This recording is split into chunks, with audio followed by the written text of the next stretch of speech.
உங்களுக்கு அஃபென்ஸும் தெரியும். நீங்க அஃபென்ஸ் உங்களுக்கு தெரியுங்கிறது உலகத்துக்கே தெரியும். நீங்க என்னென்ன அஃபென்ஸ் பண்ணுவீங்க அப்படிங்கிறது. கிறிஸ்டியானிட்டி வந்து அன்பை கற்றுக் கொடுத்துருக்குது. தம்பி பொண்டாட்டி அடிக்க கற்றுக் கொடுத்துச்சா கிறிஸ்டியானிட்டி? தம்பியோட சொத்தை எழுதி வாங்கிட்டு, இல்லை தம்பிக்கு பணத்தில் சொத்துல பங்கு பெறக்கூடாதுக்காக தம்பியும் தம்பி குடும்பத்தையும் அடிக்க சொல்லி கொடுத்துச்சா? தம்பியோட மகளை கடத்தி கொண்டு வந்து வைக்க சொல்லிச்சா கிறிஸ்டியானிட்டி? அப்படி ஏதாவது பைபிள் இருக்கு? பைபிளில் போய் தம்பி பொண்டாட்டி போய் வீடு வந்து கட்டை தூக்கி அறா அப்படின்னு ஏதாவது பைபிளில் வாசகம் இருக்கா? ஏதாவது இருக்கா? மரியாதைக்குரிய மரிய வில்சன் அவர்களே, தம்பி பொண்டாட்டிய, அது உங்க தம்பி பொண்டாட்டிய, உங்க தம்பி பிள்ளைய கடத்தியதாக பாண்டிச்சேரி வழக்கு போயிட்டு இருக்கல. இப்படி தம்பி பொண்டாட்டி அடித்து தம்பி மகளை கடத்தி பாண்டிச்சேரி நீதிமன்றத்தில் வழக்கு வாங்கடா மகனே அப்படின்னு பைபிள் ஏதாவது வாசகம் இருக்கா? மரியாதைக்குரிய மரிய வில்சனே, பான் கிறிஸ்டியானிட்டின்னு சொல்றீங்கல்ல, நீங்க வந்து தமிழ்நாட்டில் ஒரு 3 தலைமுறைக்கு முன்னாடி கிறிஸ்தவரை மாறி இருப்பீங்க.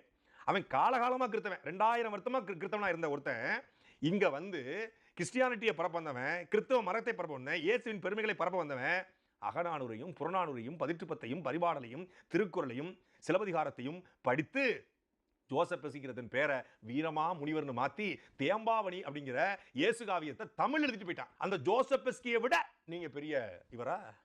அந்த ஜோசப் பெஸ்கியை விட நான் கேட்கிறேன், நீ சேப்பியார் மர்மம் தானே, ஷேக்ஸ்பியர் மர்மம் இல்லையே? நீ ஈஸியாக தானே காலேஜ் நடத்துற, ஐரோப்பாவில் காலேஜ் நடத்தலையே? ஏன்னா 32 வருஷமா எஜுகேஷன் இன்ஸ்டியூட் நடத்துறேன் சபாநாயகரே. சரி, 32 வருஷமா எஜுகேஷன் இன்ஸ்டியூட் நடத்தினா ஹானரபிள் சீஃப் மினிஸ்டர் அப்படிதான் பேசணும் இருக்கா? ஏன் கல்வி தந்தைகள், கல்லூரி தாளாளர்கள் தமிழில் பேசுவது இல்லையா? தமிழ்நாட்டில் பெரும்பான்மையான கல்லூரி தாளாளர்கள் தூய தமிழில் பேசிட்டு இருக்காங்க. ஐயா பாரிவேந்தர் பச்சமுத்து அவர் என்ன கல்லூரி தாளர் இல்லையா? உங்களை விட 10 மடங்கு பெரிய ஆளு. அப்பனுக்கு அப்பன் ஐயா எஸ்ஆர்எம் பாரிவேந்தர் அவர் என்ன இப்படி தான் பேசிட்டு இருக்காரா? Honourable chief minister breakfast lunch சாப்பிட்டீங்களா, டிஃபன் சாப்பிட்டீங்களா அப்படி பேசிட்டு இருக்காரா? தமிழில் பேசுவது இல்லையா? தமிழில் பேசக்கூடிய தாளர்கள் இல்லையா? பூண்டி வாண்டையாரோட அவர் எவ்வளவு பெரிய கல்வியாளர், எவ்வளவு பெரிய கல்வி தந்தை, எத்தனை பேரை படிக்க வச்சிருக்காரு, அவர் இப்படி தான் பேசிட்டு இருக்காரா? நான் 32 இயர்ஸாக நாங்கள் வந்து எஜுகேஷன் இன்ஸ்டியூட் நடத்துகிறோம்.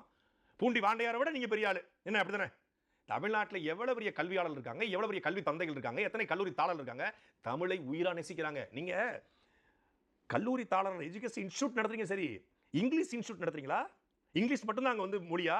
தமிழே இல்லையா உங்கள் கல்லூரியில்? தமிழை பேசக்கூடாது உங்கள் மாணவர்கள்ட்ட? எப்படி எதுவும் தமிழ்நாட்டு கல்லூரிகளில் தமிழ் பேசக்கூடாது என்று சட்டம் ஏதாவது இருக்கா? முதல்ல நீ கிறிஸ்தவ மதத்தையும் ஒழுங்காக படிக்கலை, பைபிளையும் ஒழுங்காக படிக்கலை, தமிழையும் ஒழுங்காக படிக்கலை, ஆங்கிலத்தையும் ஒழுங்காக படிக்கலை. அப்படியே இங்கிலீஷில் அப்படியே அறுத்து ஒரு தள்ளிடுவார், அப்படியே புலமை பித்தர் இவர் இங்கிலீஷில். அதுவும் ஓட்ட இங்கிலீஷ், அரகுற இங்கிலீஷ், பட்லர் இங்கிலீஷ், இங்கிலீஷில் ஒரு பெரிய புலமை இவர்.